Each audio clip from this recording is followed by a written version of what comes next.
I came to England 30 years ago for the very first time, and I was going on tour.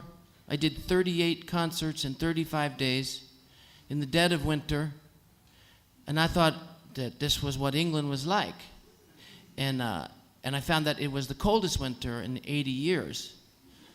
And it was very cold. You know, I'd go in to take a bath, I'd draw the water, and then I'd come back in the bathroom, and the whole room would be filled with clouds. Very steamy. I could have to find the bathtub because I didn't know where it was, you know. And then I'd get out and look in the mirror, and I couldn't even see myself. It was all covered over. But I could kind of see a hazy round thing, my head. And the interesting thing was that right around where my eyes would have been, there was this round glow. Have you ever seen that? Oh, you figured out better plumbing since then? Oh, okay. The bathrooms were outside in a little room down at the bottom of the garden where the flowers grew so beautifully.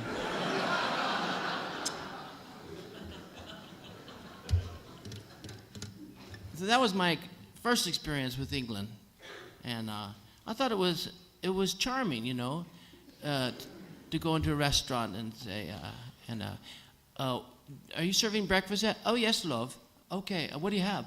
Well, we have cheese on toast, beans on toast, eggs on toast, toast on toast, of course, spam on toast.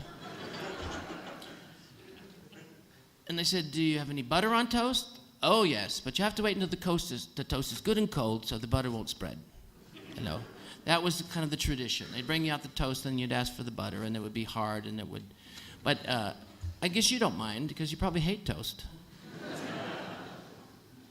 I went into a restaurant one afternoon and said, "Can I see the menu?" And it was Aberdeen's Steakhouse down in Piccadilly, and I hadn't really had real food for a couple weeks. But they had chicken salad on the menu, and I said, I would love a chicken salad. That'd be so good, because we eat that in America.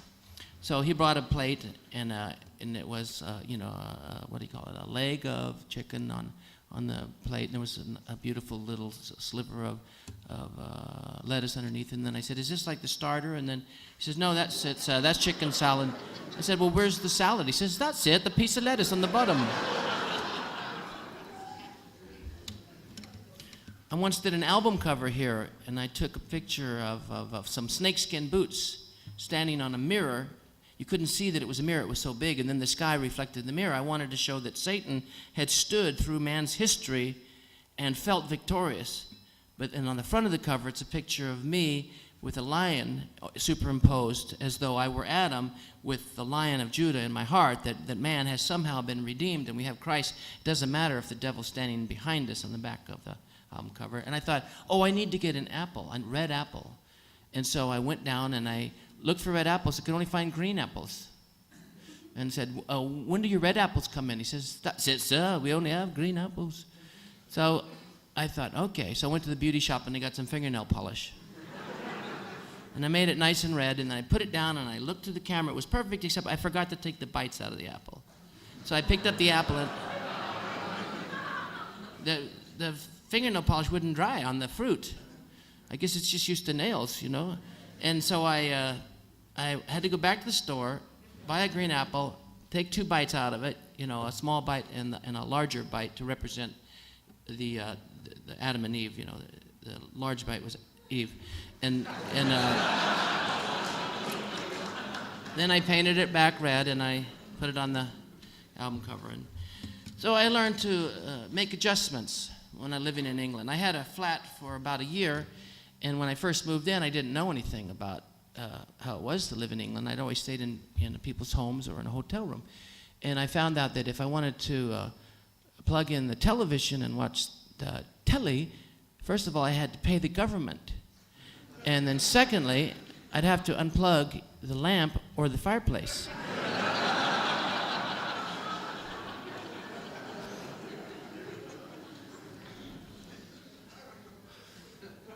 Now, this is the first day I was on my own in England. So I flew from the airport to England, got the taxi, came out to Carshalton, Surrey, got into my flat. They mailed me the key. Was hungry, so I walked into Carshalton to eat some food, and the whole town had been deserted. I think everybody had moved. It looked dead, No wonder the flat was so cheap, And finally, an older woman passed by, and I said, "Excuse me, is there a place to eat?" "Oh, no, love, it's half day." "Half day? What's half day?"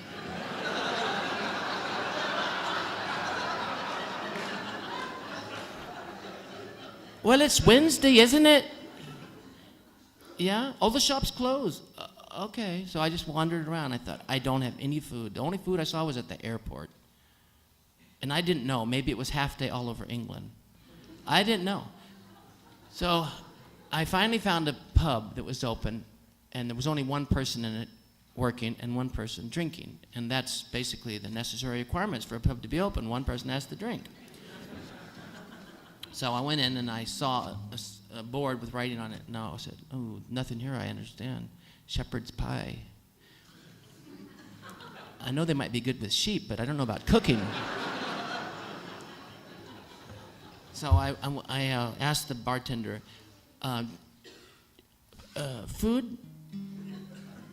I thought maybe it's half day, you can only drink, And he said, "Yep, can I help you?" And I said, "Yes, I'd like a cheese sandwich and a glass of milk." "What?" "A cheese sandwich and a glass of milk."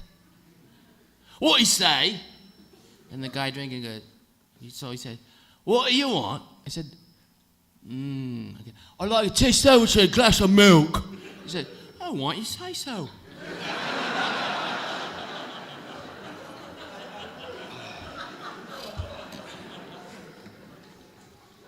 So then I realized if people don't understand me, then just pretend to be a bad English movie star.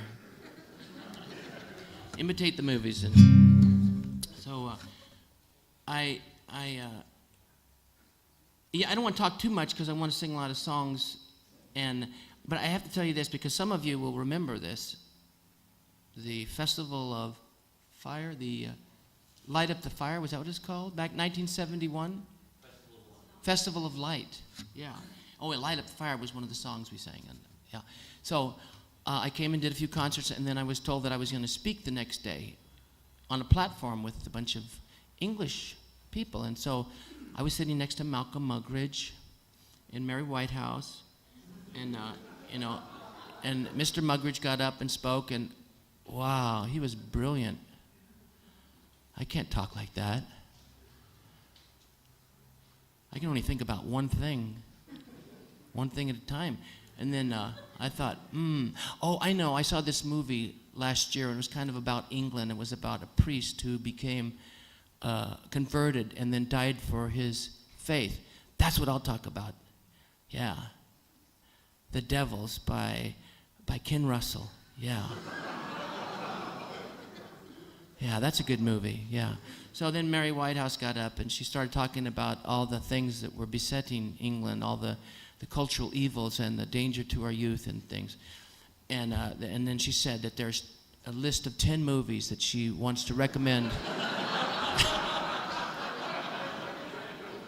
She wants to recommend that no one allow their children to go see. And the first movie was called The Devils by Ken Russell. And I thought, oh, now I have nothing to say, you know.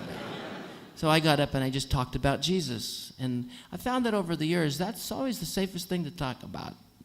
Even if people don't understand it culturally, that somehow the Holy Spirit can speak to hearts of people that have previously not believed in any of this, you know.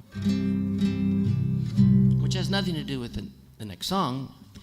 I don't know what the next song is. So I'm going to have a drink. Oh, maybe I should ask you, are there any songs you'd like to hear tonight?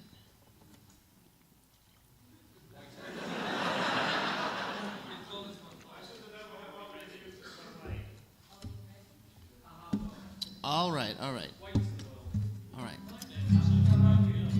Okay, well, I know that song back there. This is a Cliff Richard song I wrote.